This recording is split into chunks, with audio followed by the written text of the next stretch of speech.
Welcome to another session of Endless Space 2. This time we're going to play the United Empire, a very balanced but also interesting faction because they can switch between different population types later in the game, and they're industry focused, which I like. And they also get some nice benefits out of influence. You get bonus influence production per industry spent, and you can also spend influence to buy out different things, including sciences. So a pretty solid influence industry faction, starting on a temperate fertile planet with a federation. So two things I really like: federation letting you expand a lot, and temperate fertile being the best kind of start or plan to start of almost every faction. We have some other things that don't matter as much. Most notably, we start with xenolinguistics.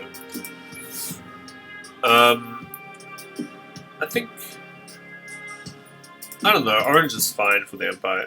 What color best represents whatever? I'm thinking of pink in the story.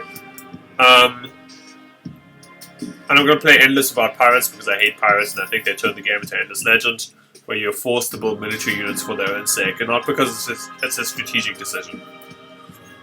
So, United Empire, it's probably a good faction to learn the game with, I think. Not to say that they're easy or anything, but they're just very flavorful, very straightforward. They don't have too many. They don't have too many weird mechanics. Like I wouldn't recommend starting with the Riftborn or Wotjani or maybe the Riftborn, but like some factions are just strange. Under the visionary leadership of Emperor Zelivus, we have become a proud and powerful nation. It is time to rise up, grasp our future, and seek our destiny among the stars. Imagine the future that we can build. We shall construct great fleets, send them out to make great discoveries, and through their conquests, secure our place in this rich galaxy. We will discover new sciences and new life. We will greet new peoples and turn them into new patriots. Together, we shall leave our mark on history. For together, we can become anything our hearts desire. Whatever the cost, whatever the effort, let us not shy away from the greatness that is our birthright.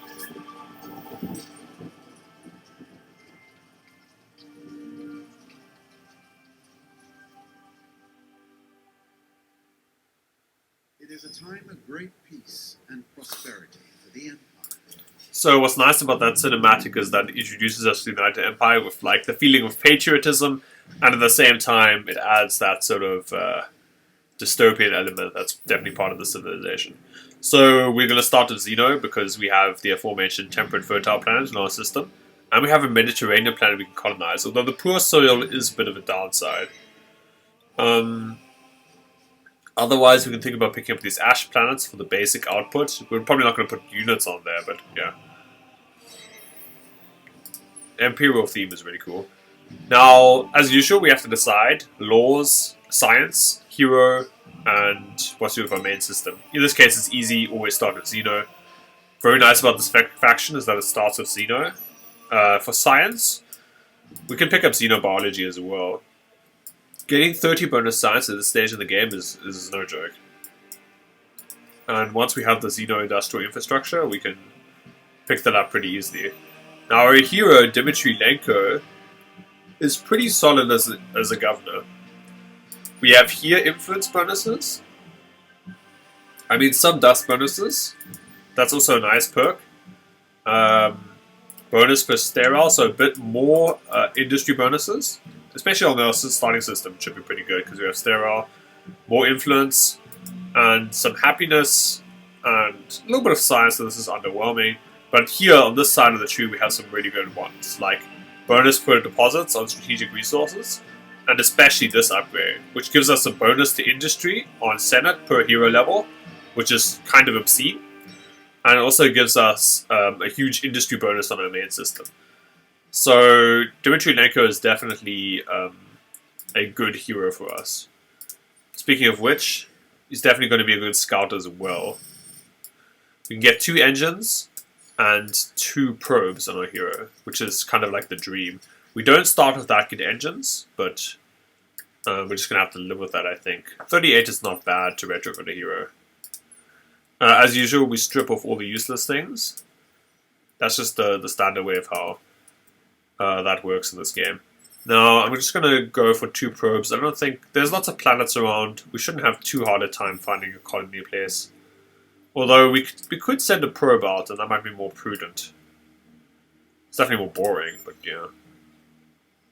Send a probe out in this direction. And then... get 1... Let's check this, because I want to see if this medium Mediterranean planet is worth picking up very quickly. Dust trees. Okay, what does that add? A bit of happiness to offset this, and wait. A bit of happiness to offset that, and a bit of dust to offset the food loss. Okay. So that planet is not that bad, or also maybe not that great. Alright, there's nothing to colonize in this direction. We send our hero in that direction. We can send a settler out as a scout. The nice thing about going here with our settler is that it will still be reasonably close to this direction, so we can snap back if we want. Normally I would never send a settler out as a scout, but okay. Would you need to see about finding another system? Where is the blue cap mold? There's no blue cap mold here. Maybe the blue cap mold is part of an upgrade or a quest. Here's Transfine. Nope. I have no idea where the blue cap mold is. Nah, who cares? Okay, so the first law we can get. We're currently on content. We could pick up toys for boys to get us into a high happiness tier, and that's probably the choice. Crab Exam gets us science faster, Super Tax gets us dust. We don't need dust that much at the moment. This new colony is really good if we can get a colony quickly.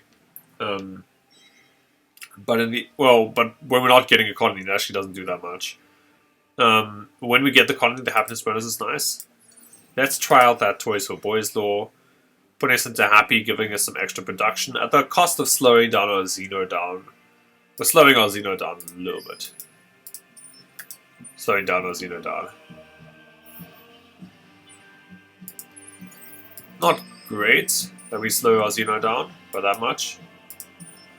Okay, we should just send our patrol in this direction. If we can't find a planet to colonize, we're going to have to get some tech to do it. Okay, there's a tundra.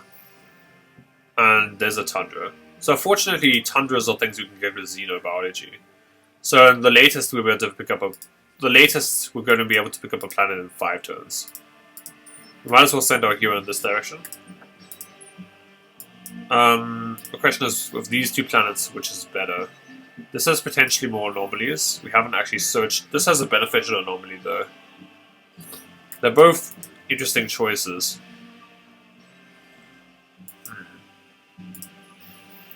It's hard to know which would be better in the abstract. I guess the ash and the tiny snow are similarly inhospitable, so we can leave the settler there. Although we could probably bounce around to here. Although if there's a planet here that's really good, we would have to go in that direction, so it's probably fine leaving the settler over there. Yeah. It's possible there is no good law at this moment. Because delaying our Xeno is obviously... Okay, what is Estra? This is a small forest, and then a tiny savanna. So that's more appealing than our current choice. Even though we'll only get it a turn earlier. This is a comparatively late first colony. Oh, there's also a nice system.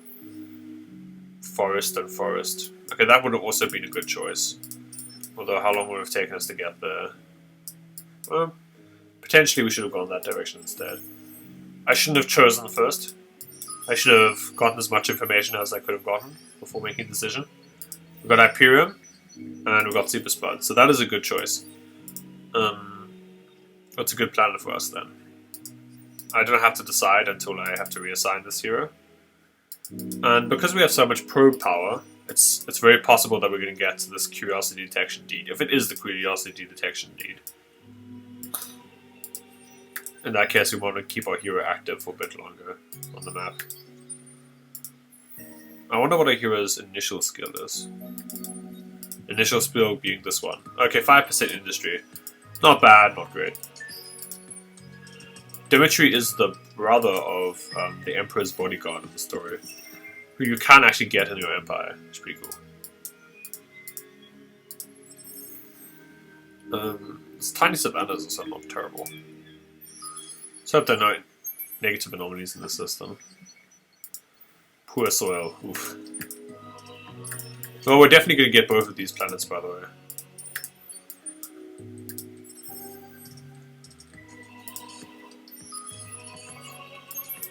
Looks like we're going to go for dust trees as our first luxury. Luxuries are reasonably important for us. I guess luxuries are important for everyone.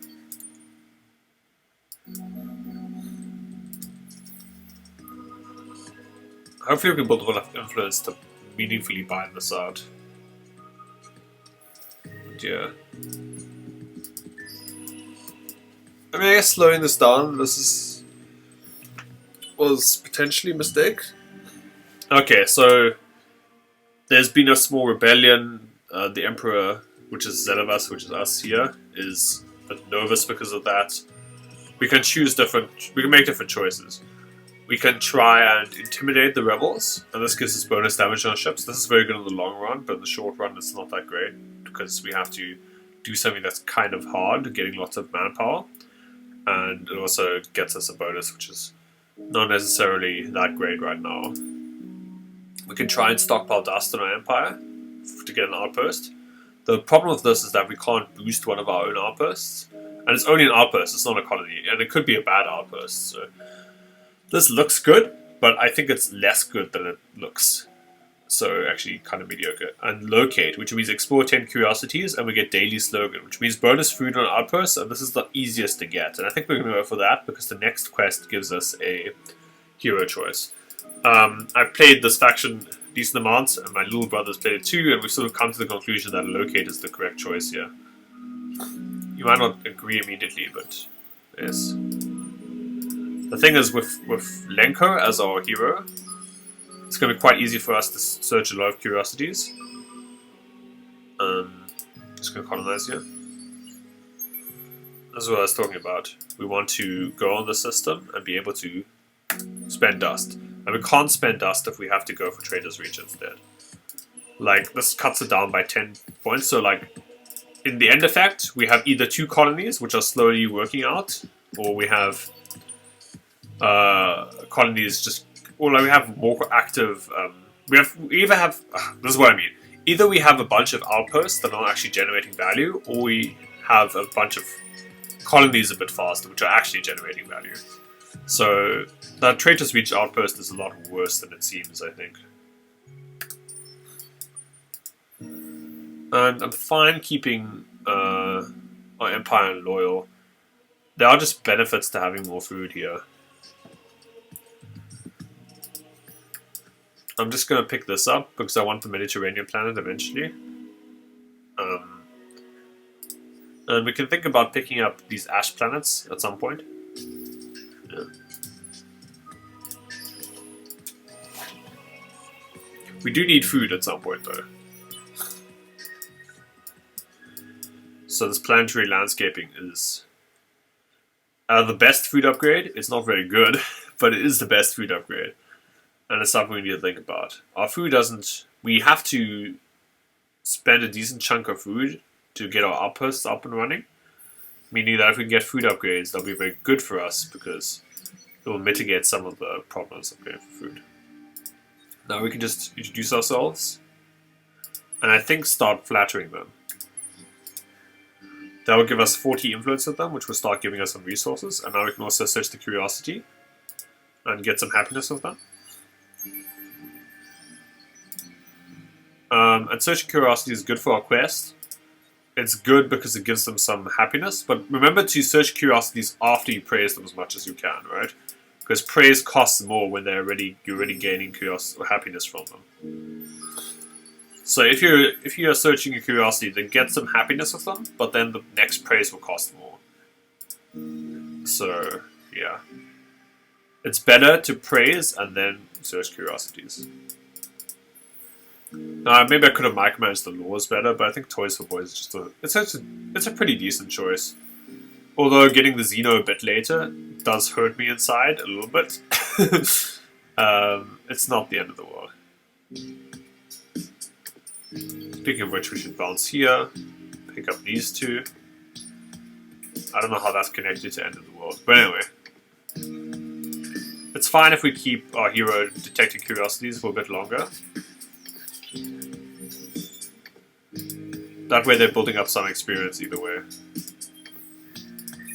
Okay, we have unlocked Seeker of Truth, and that requires us to search curiosities, and then we get Titanium, which is a very nice bonus for us. Now after I get the Mediterranean, I think I'm going to get Planetary Landscaping. Well, I still have to decide. But getting the extra food means we can expand a bit faster, which is valuable for us. Now we're going to search a second curiosity.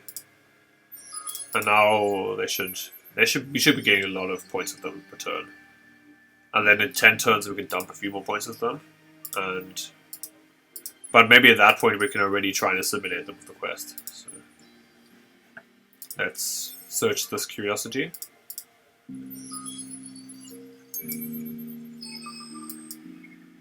We found nothing.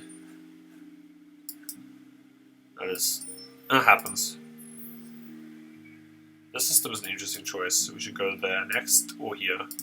Having a lot of systems we can colonize is good for us.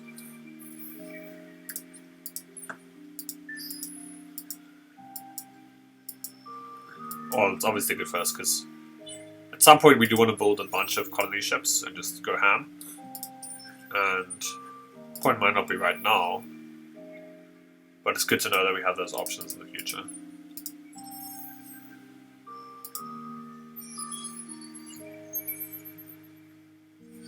Alright. Let's go here. Go back there. Got 3 curiosities there. Probably bounce around here. Now we could reassign our hero very quickly.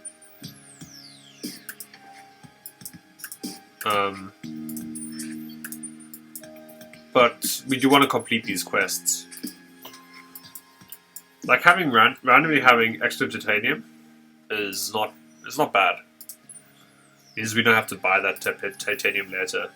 If we go for warships, we have the option of picking up this titanium weaponry early in the game. Although I prefer a luxury deposit, to be honest, but you can't always get everything. One reason I want to pick up this planet is that this dust deposit, or dust trees deposit, is pretty appealing.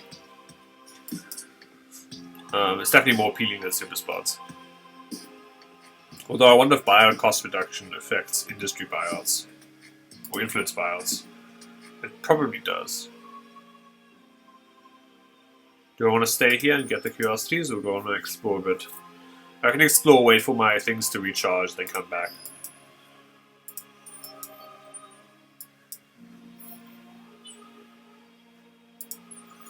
There are a lot of curiosities to detect, which is... No! What? We're about to get that. Garbage. Oh, we could have gone here and picked it up sooner. Well, that was irritating. Oh well.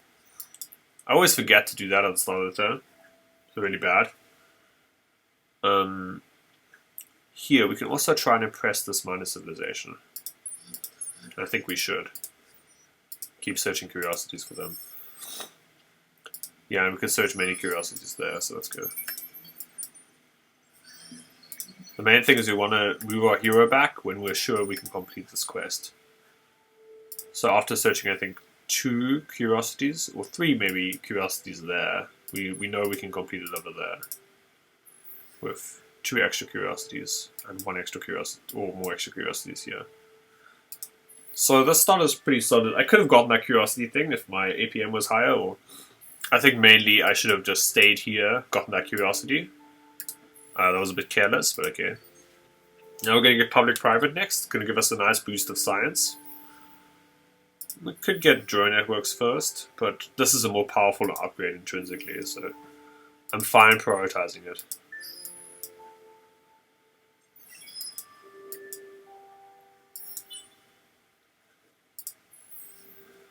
Getting new colony in 5 turns.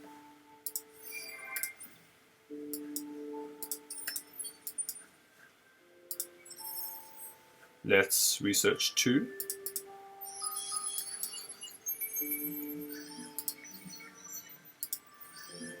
So we got 7 curiosities there. I almost want to use the hero to get 2 more to just complete this quest as soon as possible. I mean, these things are nice, but they're not. It's not like our system is going to suffer without them. It's not like this hero is giving us industry and food or something. Speaking of which, should I prioritize drone networks? I still think the answer is no. Although, yeah, maybe I need a little bit of extra food. Once I get this upgrade, I think I'm going to go for the food upgrade. We do need food at the start of the game because we need to expand. An expansion cuts into our food production for our main system, so we need to have food production to offset that. Sadly, the food upgrades in the game are not amazing. It's amazing though is that we got that. Now in 2 turns we'll be able to get that quest done. And we don't... I think we should reassign our hero now. The reason being that we need another system to benefit from the next step, which is where we pick up a new hero. And we're not going to benefit from that just by having... Well, we're not going to benefit from that new hero until we get a new system. And that new system is here, 4 turns away. So we can choose to get either this upgrade, I mean, bonus influence is valuable. So is bonus dust. Bonus influence is a bit better for us. I'm just going to go for this, and then we're probably going to go for this because there's several planets in the system. This is not a terrible upgrade, but this is not very exciting. So yeah. Getting the system up and running. I shouldn't have ordered it to add public-private first, given that I ended up deciding against that. We're just going to keep this fleet here. Searching curiosity is a good way for us to gain favor of the civilization.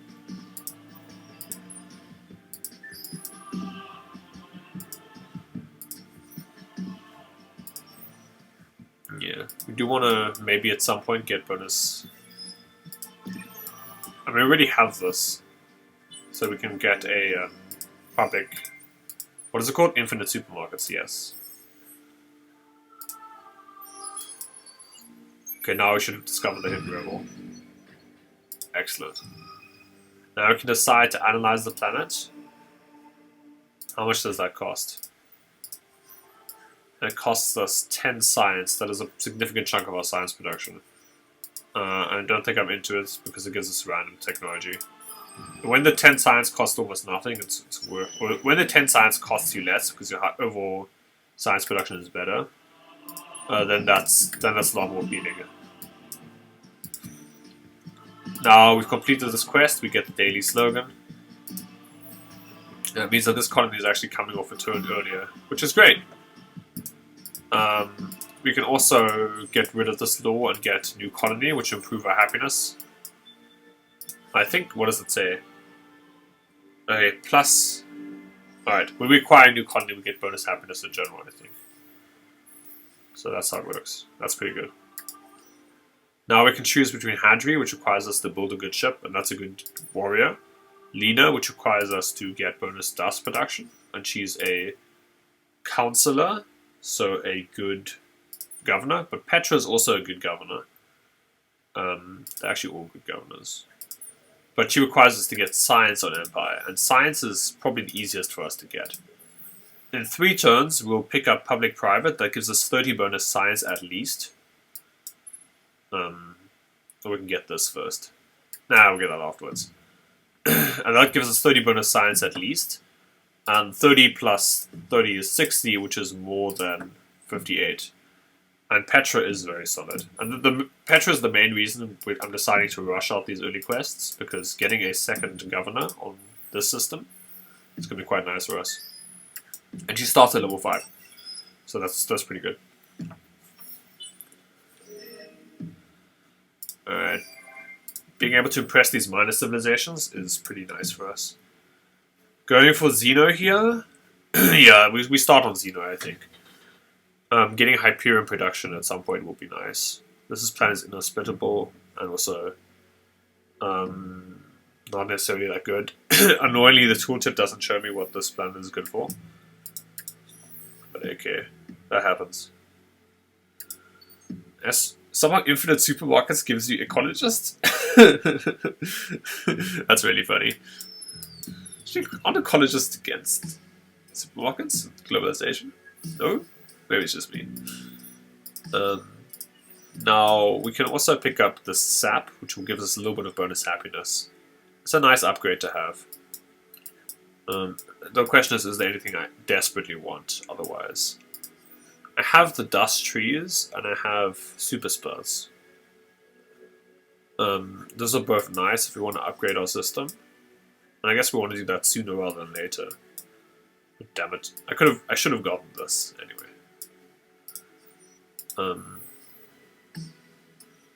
So, given how nice the dust trees can be, I'm kind of tempted to go for the planet upgrade before I get the sap. Although it might knock one of our systems into ecstatic, so we might want to pick up, use science to get some happiness like this. After we get the public-private, I think we should just get a farm on this system, so we can get settlers without that sabotaging or everything. Yeah, as you can see, the food production is way higher. We don't have to send it to another place. And some food production automatically goes into manpower, unfortunately. No way to turn that off. I do want to build a settler. We can use dust to cheat out a settler. Let's create a new settler to show you how that works. So the way we do this, we make a settler without modules, then we retrofit it once we built it, and that costs us less industry. Although it looks like it doesn't actually make a difference here. Look, so we can just make a direct settler. It's always important to check. Oh, it actually does make a difference. It costs us a turn of industry, so we're basically turning dust into industry. It's a sort of cheeky way of spending dust, even if we don't have the dust buyout upgrade over there. And I do want this ash upgrade because I have 2 ash plants on my main system, here and here. What I really like about UE is that there's nothing weird going on. Like I tried playing the Vodiani, but I personally found them quite difficult to play. And there was all these like strange things about the Vodiani and like technical things that could have been wrong. Alright, so we voted the smart girl to become Emperor-elect, and the people are a bit weirded out by that, but okay. Stop. I don't think it's a bad choice. Now we can assign her as governor for this system, unless we can remove Dimitri here. We can't, so yeah. Then we'd have to choose which system is best for Petra. Now we assign Petra here, and now we've already got a level 5 hero. Very impressive. Now the flat science bonus at this point in the game is quite relevant, I think. Like we're building like 78 science, so getting 33 science up to 100 is very nice. She could also make a decent fleet commander because of these movement upgrades. But she is another United Empire hero, so if we can somehow get scientists and industrialists on the Senate, we're going to get that bonus, that incredible bonus I was talking about twice. So that's nice. And our science production is improved by a lot. So that's really the value of pushing out a very quick Petra.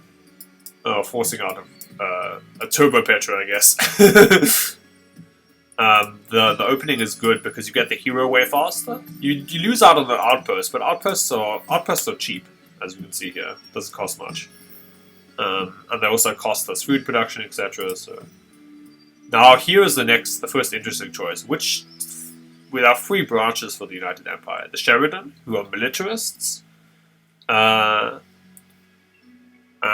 there we have to win 5 battles, and we get a good laser. They are the United Empire, who are industrialists, influential, and they get a sci-fi design school, which gives us bonus industry per system level, which is really, really strong, actually. And we need 3 systems of level 2 or higher. And they're Mazari, who are like scientists, basically. This Who's Yuri is a funny upgrade, but I don't think it's as good as the Sci-Fi Design School, and Sci-Fi Design School is again the easiest one to get. So let's get the path of least resistance but highest power. That's been our strategy with the quest.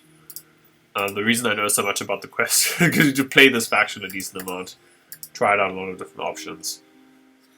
Me and my little brother. Alright. We can assist them and see what their quest is like. Raise your militarist support to at least 30% in 2 systems. Okay. Shame, this poor dude. He's about to get wrecked. Yeah, that is possible. We can't assist them yet. It's possible, it's not something no, military support is pretty low. We need to keep industrialist support and scientist support quite high as well. So that law is awkward. Recently colonized system giving us some bonus happiness there. We can move back to a different law once we've done that. Which planet do we want the most? This is a good planet. Huge Mediterranean. But I think Virgo is our next choice. 2 forest planets are quite strong. Or general forest planets are quite good. We can also go over here for the titanium. The sap.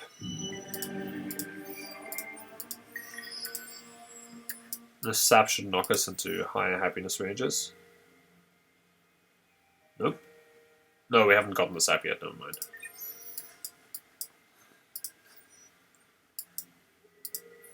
Alright. Getting this colony here is good for the production. We don't have to actually put units on there, like food units, but you know, it's not bad. It also improves our sustainable farms, which is, I think, a good thing. We need a decent amount of food production to keep expanding.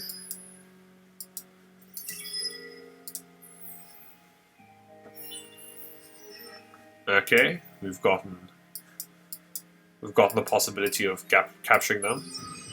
Search curiosities and they feel content in the mysteries of the galaxy are not harmful. Alright. So we're just going to have to search those curiosities until they're okay with us being their leader. Excuse me. Oh, never mind. I thought the sovereign meant we control their system. So the reason I've been so attentive about putting influence in there is because with normal factions like BE, if we become if we complete their quest, they actually become part of our empire. Speaking of which, you can actually buy out things. I don't know why we want to buy this out, but we're getting it in a turn. So let's... anytime now. Right. There, that's better. Let's click on this thing, give it a economy mod, give it 2 engines. And then we can retrofit it. So we're basically spending a ton of dust to retrofit our ship into a better economy ship. So the difference being having more dust versus having more industry. And we're choosing dust here. We don't want to spend more dust because once we colonize, we want to spend dust to make our system grow faster. Sustainable farms is, I think, it's just important for us here because it's going to cost us food production to expand. So you do want to expand, but you don't want to expand too much.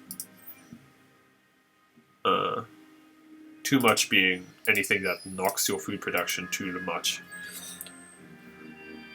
this mechanic is a little bit weird. It took me a while to get used to. But yeah, so that's part of the reason why I like the Riftborn so much, because I don't have to deal with this garbage.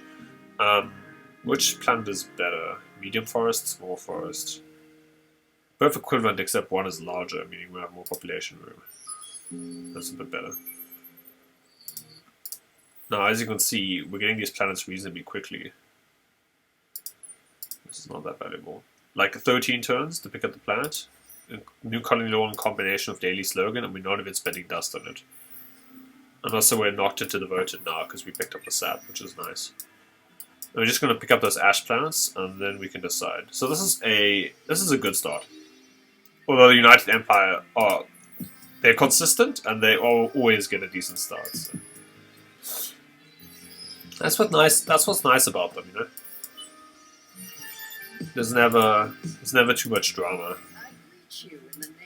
Speaking of which, we met Blue, and Blue is Lumeris. Lumeris are not very deadly, they're not hard to get us. That's nice. I'm gonna just pick up these two planets. I'm not gonna put population units on them. I'm not gonna put population units on that one either because of the poor soil. And the main thing is that I want the industry bonuses, the bonus science and industry I get from Xeno and biology, and also the bonus food I'm going to get from sustainable farms. And as you can see, the food is reduced because we have to send to another population. Or send our population to another system. That's why you do want to spend dust for these things. We can pick that up in one turn. Decolonization. Decolonization is important, but not in this game.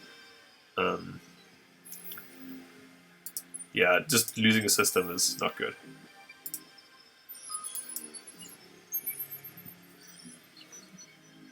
Alright, we get a pulsars population, that's good. We are a bit choked on population at the moment. Light of other worlds. I don't know how many they want. I guess we can vote militarists next time and just spend some influence to make sure that sort of gets through. We can also flatter them a bit more. It doesn't cost us that much influence, so I think I will. That means that in 10 turns we can brainwash them if this quest is too difficult to do. I mean, not brainwash them, but we can convert them with influence. I've been playing too much with Yanni, they brainwash. Now, Galactic Commodities is good, Dust Buyout is good, Xenotourism is okay. Galactic Commodities is something you want no matter what. This upgrade is something I do want at some point. Accelerated Buyout is nice. I often end up getting these two anyways. We also want Plasma Metallurgy at some point. I guess I'll get Galactic Commodities Exchange. Pick up basic systems and then develop each of our systems. And now we have some production of dust trees. And we're going to use dust trees, I think. Buyouts is okay for us. But I think the bonus 60 dust a turn has to be better than that. I think that's kind of insane. Now we're going to improve this. Yeah, so as you can see, we can pick up colonies very quickly, which is better than picking up more colonies, because each colony drains food on one of your systems. You were choosing to put it on the main system. And that basically means... Wait. Yes! Putting industry to use. Alright, that was great. That basically means that you need either to build up your food production quite a bit, or you need to make sure that you're not getting too many colonies at one time. And the best way to do that is get one colony and quickly build it up, and then get another colony, quickly build it up, like that. We'll just get one more curiosity here. If that gives them this gives us this quest from them, that would be great. Yeah. So having extra influence from our production is really great for us here. We can support the scientists are a faction we want to win, and the industrialists are a faction we want to win, because we like both of these factions because of our hero choices. Militarists are a faction we don't want to win, but we do need it for the quest. But I think I'm just going to ignore that quest. It's sabotaging us too much, I think. Okay, militarists are getting at least some representation. Pacifists. How? That's that. So as usual, the faction you vote for gets nothing, so the law system is pretty weird like that. Speaking of which, I realize now that doubling the effect of a population on planets can be quite strong in certain empires, and I wasn't aware of that line of text, so I should have probably been more careful about that. I think I can still stick with this new colony law. Bonus food on the colony is fine. I don't have to go for Toys for Boys at the moment. I mean, I could. As long as I just switch back into the other colony law later. It actually does cost some production on that colony. Okay, hopefully this will get us the quest. Please. Yes! We did it! And we got this. Nice. We got the minor civilization, which is great. Oh, what a nice start to have these minor civilizations just pump points into. And we got these shuttles, which I think I'm going to sell because they're bankrupting us. Let's get... Can we get Xeno? Oh, it's fertile. You know, it's fertile. Like, you know, why not? Why not? Whenever you get fertile planets, you know what's up. That's right, Xeno. I'm going to get Cerebral Reality. And yeah. We can even buy out technologies at this point, though. The value of that is questionable. I think in 8 turns we'll have this system, so we can just spend influence to buy it out. Yeah, this is kind of what you want from a United Empire start. A lot of systems to colonize, a lot of places to dump your extra influence into. Buying out is fine, but getting new colonies with influence is even better. Okay. Now we got the level up. And we can spend 20 dust because we're Federation. So 20 dust trees to get the bonus because we're Federation. Federation is just honestly probably the most powerful government type because they let you expand way faster. And they also let you get reductions of these luxury boosters. And those are both very valuable effects. Oh, I forgot to get a science. So we don't have much dust production at the moment, but we will in the future. Is there anything we desperately need here? Denark University is neat, but not so important. This is neat, but not so important. We have a lot of governors already, so getting impactless sites is not a priority. We don't have enough dust to spend on it. We can get efficient shielding, and this upgrade gives us bonus food, but also these upgrades are not that good. They don't give you that much food for industry spend, so I'd ideally not want to pick them up. We can get the tier bonus here. Then we get the tier bonus there as well. We still only have one law slot, so I guess this tier bonus is important for us. Always check what these tiers offer you, like movement points and civilian ships, okay, but a bonus law slot on Federation is pretty interesting. I thought democracy got 2 law slots on that. Oh, here it does get 2 law slots. Democracy gets a lot of law slots, but in return for that, democracy sucks. In this game, at least.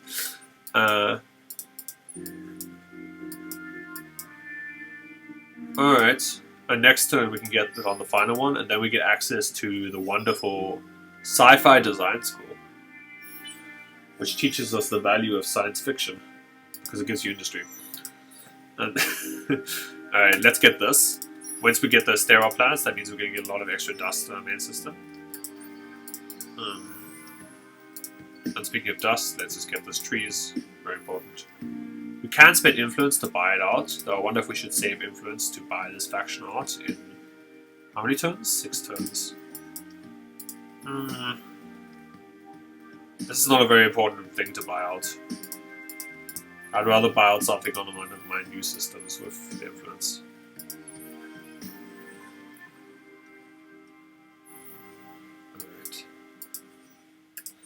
We can also spend influence to speed up colonies at this point in the game.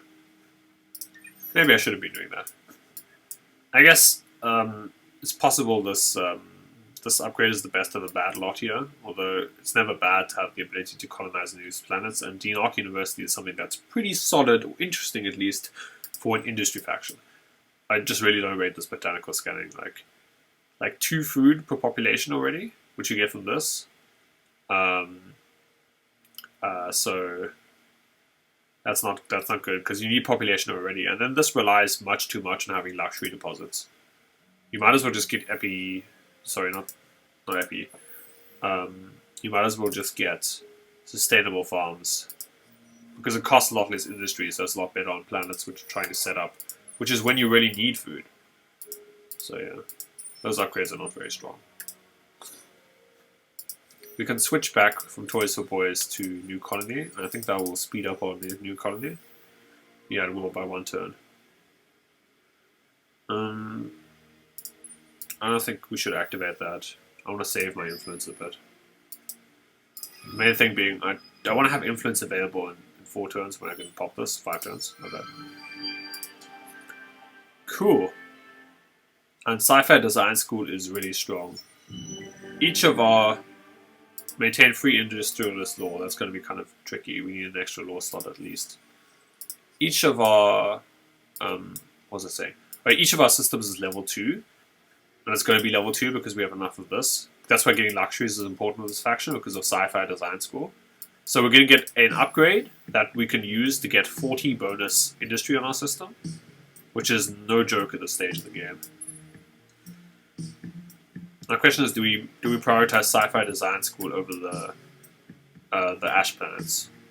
The answer is maybe no.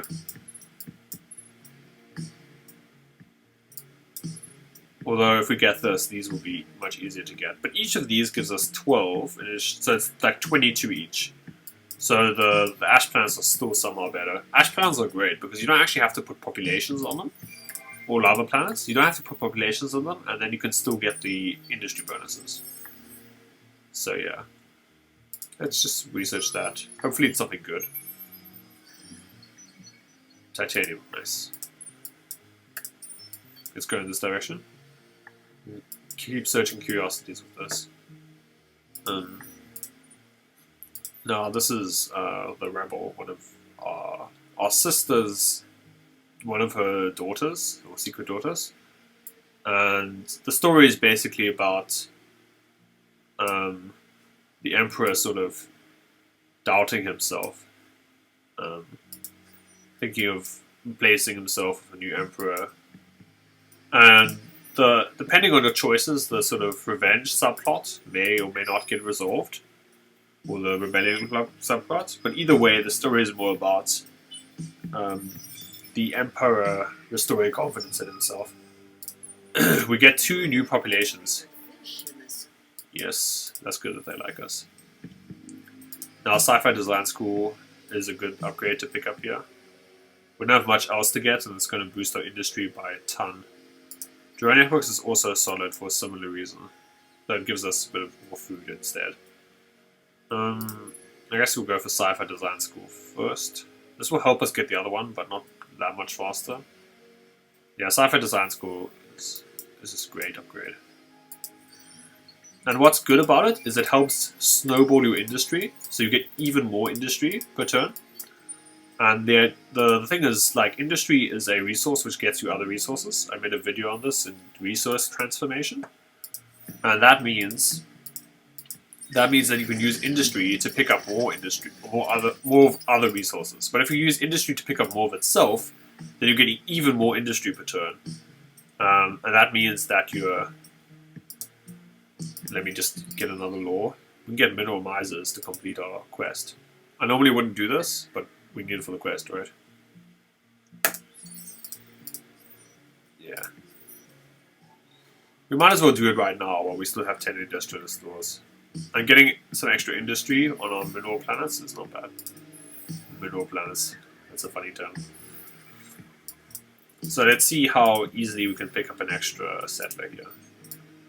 Again, as a rule of thumb, you get a settler. or like we get a settlers one at a time. You probably want this system next. You probably want to pick up steps at some points too. Where is that? There. As you can see, this faction is very pleasant to play. It just requires good fundamentals. There's no like funny business. I'm actually doing really well in terms of score. Wow, that's really solid. Yeah. It tests your fundamentals, but if your fundamentals are good, you're going to do well. There's no fanciness required in terms of having to like know all the tricks for the factions or whatever. Well, there is some fanciness required, like the correct quest order that we've used here, I think, is a good way to go about things. But you don't have to be like extremely knowledgeable about this faction. You just need to know some of the basics of the faction, and then you can just work on improving your general gameplay. And that's what I just like about them. They're very pure in that sense. The United Empire are just like an honest industry faction. And industry factions, you know, I like them very much because industry is so powerful, again, because it helps transform into other resources you really need. Now, we would like this, but we can't buy it yet. We can get Xeno. We can actually colonize this planet first. Let's see what that gets us. Now, that's going to take a while. We get Xeno, and then we get this planet, and we have a ton of industry, and then we get a ton of science as well. Well, comparatively a ton. We can also go directly for Sci-Fi Design School if we want. Yeah, Sci-Fi Design School is very strong. It basically gives us another way. Snowball industry, and once we're snowballing industry, it helps us get other resources faster. So industry is the best resource for most factions, because industry gets you everything else you need, together with science, obviously. So when you have industry, you can get all the upgrades you need to improve your other resource developments. And that's partly why Xeno and public-private are such a good combination. They work extremely well together. We always pick the one that makes our hero better, no matter if we need the happiness or not. Getting bonus experience on heroes is extremely valuable. Yeah, so like I was saying, you should check out my video on resource transformation on my channel. And there I basically explain this concept, because a resource that can get you other resources is doubly valuable. It's good when it's good, but it's also good when other resources are good, because you can pick up those other resources for you. And that's why industry is so great in this game. It gets you the other resources you so desperately want. And for that reason, each point of industry will give you future points in dust, science, you name it. You know? Now we're just going to pick these up for the basic upgrades to our production. We're keeping these laws active so we can complete this quest a bit faster. And next we can think about getting other things we might want. We might want to go for impactless sites, depends on... Actually, this is locked, because the academy hasn't been found.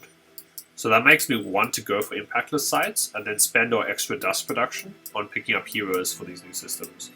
And we could spend our extra influence to pick up this system in a couple of turns. So this is a great start. We're going to pick up 5 systems by turn 30, I think. And look to pick up more heroes. Again, going for Petra as soon as possible is a very valid way to play. And I think it's going to be better than just picking up a random outpost in the middle of nowhere. I think this is a faction I'm extremely comfortable playing. And it kind of shows by how we're doing here. I was trying previously to make guides for Bukyani, but I'm not comfortable playing that faction. I just felt awkward and I made a lot of small errors which ended up costing me. So I'll return to Vodjani at some point when I'm more comfortable with them, but for now let's enjoy playing the United Empire. And in the spirit of the United Empire, only true patriots subscribe, and join us next time to know the art of real politics.